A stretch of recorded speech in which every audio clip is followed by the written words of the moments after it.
అనుకున్నప్పుడు అందరూ ఏమన్నారంటే మీరు వస్తే ఇది మాకు ఈ రిలీఫ్ ఆపరేషన్స్కి ఇబ్బంది అయిపోద్ది మాకు, దయచేసి మీరు ఈ రిలీఫ్ ఆపరేషన్ మీరు అడ్డమైపోతారని చెప్పేసి వారి సూచన మేరకు నేను ఆగిపోవాల్సి వచ్చింది. ఇప్పుడు కూడా ఒకసారి వాళ్ళ నిర్ణయం తీసుకొని వాళ్ళు టేక్ ఎక్కాలి, వెళ్తే అది సహాయపడాలి కానీ మళ్ళీ ఇంకొక కేయాటిక్ మీకు తెలుసు. అందుకని దాన్ని దృష్టిలో పెట్టుకుని కొంచెం చట్టపాయిస్తాను అంతే.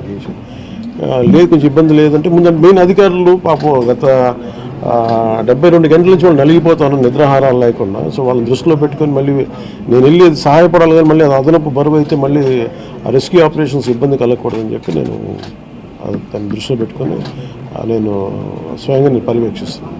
సార్ 4 రోజులుగా పవన్ కళ్యాణ్ ఉప ముఖ్యమంత్రి రాలేదు, ఎక్కడ వెళ్ళని చెప్పి విపక్షాలు ఆరోపణ చేస్తున్నారు, బాధితులను పట్టించుకోలేదని చెప్పేసి ఆరోపిస్తున్నాయి. ఏం చెప్తారు? ఫిజికల్గా మీకు కనిపించడం పద్ధతి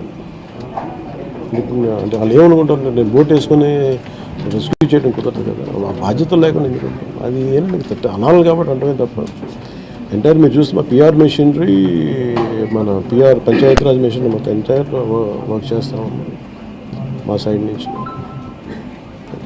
అంటే అట్లా కదా సార్, ధైర్యం చెప్పని కూడా రాలేదని చెప్పేసి వాళ్ళు ఆరోపణ చేస్తున్నారు కదా మీ నుంచి.